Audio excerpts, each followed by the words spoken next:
Okay, this is an observational study. I've been using mushrooms for 17 years in private practice.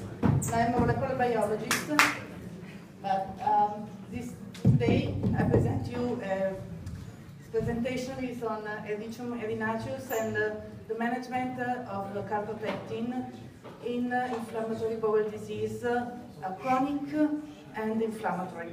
So, Hericium is a medicinal mushroom that is has a long use in traditional Oriental medicine, and it's a nootropic, has nootropic properties, and it's used with many ailments, most of all gastrointestinal disease. It contains a lot of bioactive compounds that are polysaccharides, beta-glucans, terpenes, ergothioneine, trehalose, a lot of compounds that works in synergy, and recently it's been discovered that there are some secondary metabolites like erinacin and ericenon that works on nervous system and enhance the expression of nerve factor in the brain and in peripheral nervous system. So it sustains the myelination process and improves cognitive function. In scientific reference, it has been reported as a strong immunomodulator and with anti-tumor actions, is cardioprotective and antioxidant. We just said it's affects neuroprotection and neuroregeneration and gastrointestinal protection. As for the gastrointestinal disease, it works on both inflammatory and chronic disease. We can use it in gastritis, in gastroesophageal reflux, in Barrett esophagitis, in ulcers, both gastro and gastroduodenal. It works also in irritable bowel disease and inflammatory bowel disease. These are the inflammatory conditions. But it also works very well in ulcerative colitis and Crohn's disease. The first one is autoimmune disease directed principally to the colon, large intestine, while Crohn's disease is distributed in the small intestine and large intestine. It also works on gastrointestinal cancer. In that case, it's a preventive effect, but helps recover after surgery and after chemotherapy. Calprotectin is a protein. It's a calcium and zinc binding protein of the S100 family, that is a nervous part of the nervous protein, and as an heterodimeric complex which has many functions in the cells. It's a major part of the cytoplasm of neutrophils, of monocytes and epithelial cells, and it is released in the intestine when there is a strong inflammation. It is called in many other ways, but calprotectin is the most used, at least in Italy, because it's become a routinely used test to avoid colonoscopy. So when there's no inflammation or the inflammation is low grade, we can find calprotectin in fecal, in feces at below 50 micrograms per gram. When there's inflammation, it is released by the cells, by granulocytes, by monocytes, and what I said before, and we have values that go over 50. So it's higher, and we can associate this value, more than 50, with inflammatory conditions.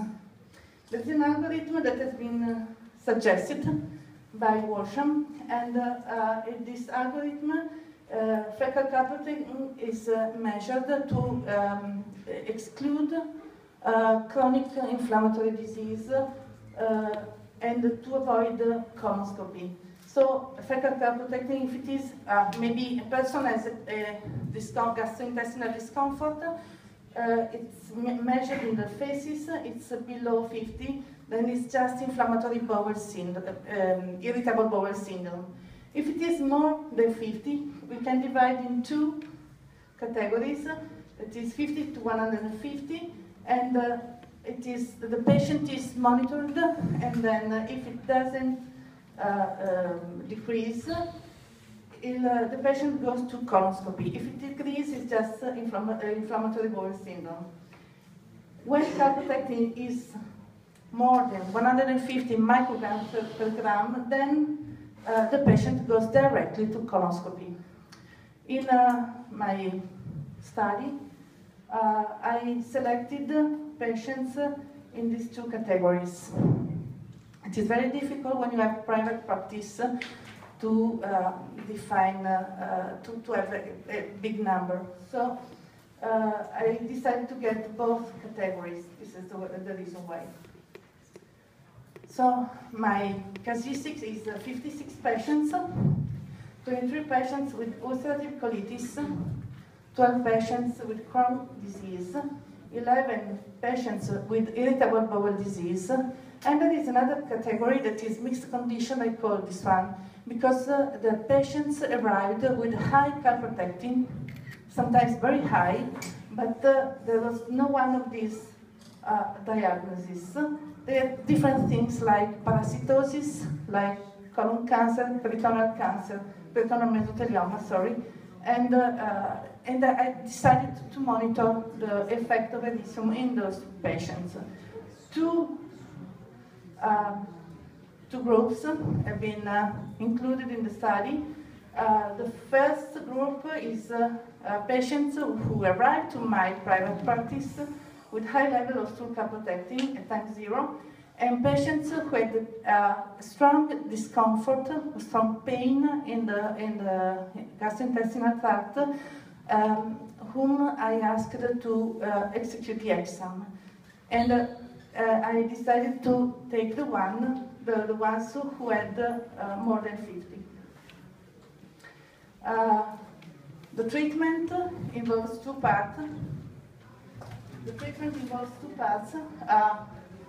The supplement with the Hericium erinaceus, 2 grams a day, 1 gram before meal with hot water or with the infuse of Melissa officinalis. It depends on the patient. Some don't like the plant, but Melissa is very useful to slow down inflammation. And 1 gram before dinner.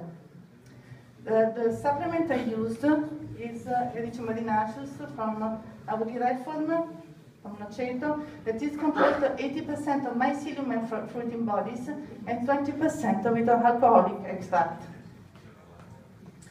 I also use diet because the bowels, the gastrointestinal tract is the first line that gets in touch with food. So I advise them to reduce, to take away from the diet, refined sugars, gluten, casein, and pork meat. Because gluten, we know that when there's inflammation,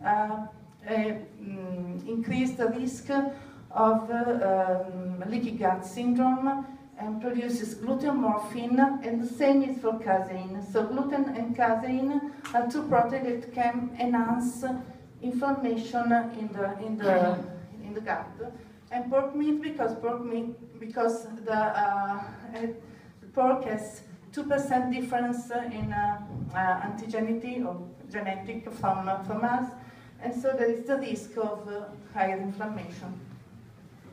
After 2 months, calprotectin level were measured again. So I have times 0 and times 2 months, and I tried to see what Hericium could do in these 2 months.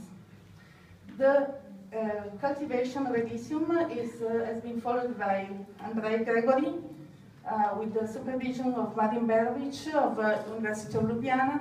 It's a solid state cultivation as described in this reference, and the product is the one commercialized by RD. Okay, these are the casuistic, the 12 patients of Crohn's disease. Median age was 49. Lane blue is before Hericium, so time 0, and after 2 months is the lane, the red lane, okay. The result is that after 2 months, with diet and Hericium supplementation, the improvement is 74.8%. 23 patients with ulcerative colitis, median age 52. Before Hericium, blue lanes. After Hericium, red lanes, and you can see the difference. It's very, very significant. And the result is 74.5% improvement in 2 months. Inflammatory bowel disease, the same, and the improvement is 75.8% in 2 months. Mixed condition, you can see from Candida, it was Candida from the mouth to the rectal area. Parasitosis, Giardia lamblia, that is a protozoan and gives diarrhea. Parasitosis, this was a young female, and she has a lot of pain, and she had parasites, but they were not identified. Peritoneal mesothelioma, colon cancer, and melanosis after the use of many years of laxatives. So in this case, we have there's always been an improvement, as you can see, but the improvement is a bit lower. It is 70.1% improvement. Okay, so I've been using Hericium for 17 years. I like this mushroom. I've read a reference where ABM was used for chronic intestinal disease. ABM was working on ulcerative colitis, but it was not working on Crohn's disease. Hericium, in my opinion, is stronger. And as we can see from Dr. Cheung, the first day he was talking about microbiome. I think that Hericium has a strong probiotic action, and it improves microbiome, and we know that our microbiome is very important for mucosal health, for immune system, and helps digestion, and improves the action of nervous system. And there are many references. I just bring one that is very recent about this. It reduces neuroinflammation. Neuroinflammation because in the gut we have both immune system, we have the galt that is part of the malt. Malt is a mucosa-associated lymphoid tissue, and the malt is 80% of our immune system, the first line of defense. But in the gut we have about 40 to 50% of gut-associated lymphoid tissue. So we have an immune system in the gut, and the immune system is linked obviously to inflammation, but there is also a nervous system in the gut. Sometimes the gut is called the second brain. So there's a strong integration between nervous system and inflammatory system. You know, if there is inflammation, then the nervous system can react with the sympathetic reaction.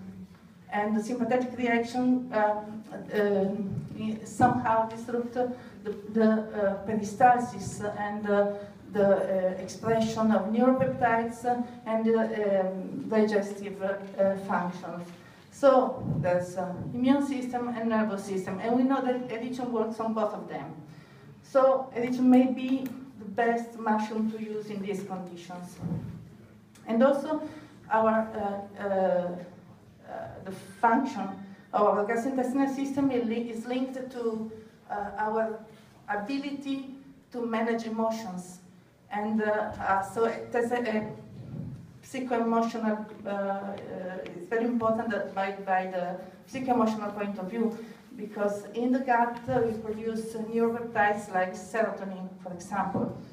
And so this is very important, and Professor Paola Rossi will talk about this part in a later today. And the third part, the third action of ericium could be wound healing action. There is a reference that I put here for wound healing. We know that ulcerative colitis and Crohn's disease have ulcers in the mucosal layer. And so this may be another action of ericium, but I think we shouldn't forget what is tradition, because Native Americans used ericium for to speed up wound healing. So these are three actions that ericium can do in our gastrointestinal system. What I've seen in this experience is that whenever there was inflammation, ericium improved the condition.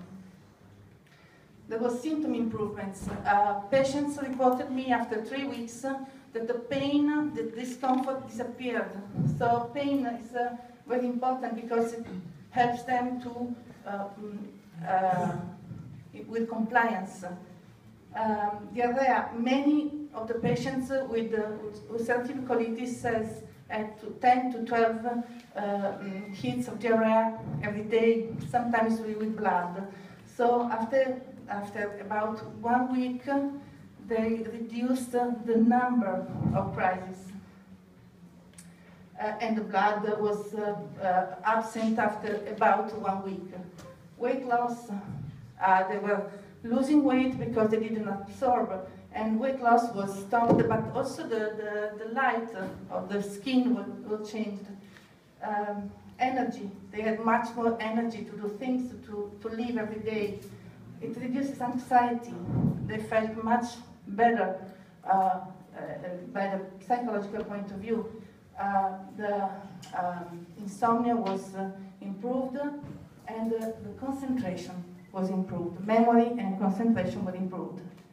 The anti-inflammatory effect we can see by the reduction of fecal calprotectin and the reduction of the pain, of the discomfort of the patients.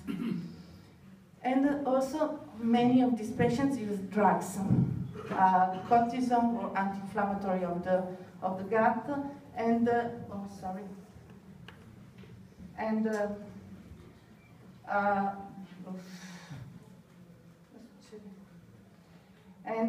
they reduced the need of the drugs.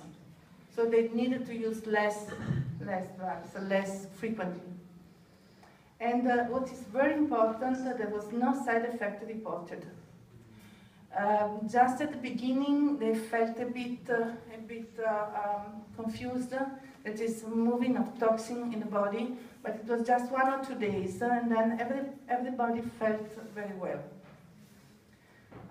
This data, I think, provide an early evidence for the use of ericium as a potential anti-inflammatory agent in gastrointestinal diseases. It's just a trend, but I think it's very important because this is the mushroom I would use in these conditions. So I want to thank Francesco, who supported this project about the reform, and I want to thank Andrei for the support with the production and for the optimizing the product. I've been very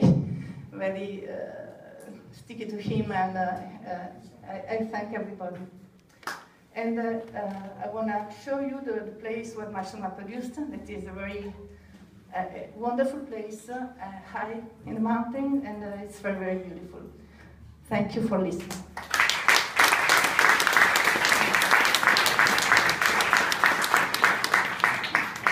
Thank you very much for your presentation and for your willingness to give your presentations so much earlier. I was a bit nervous. Yeah.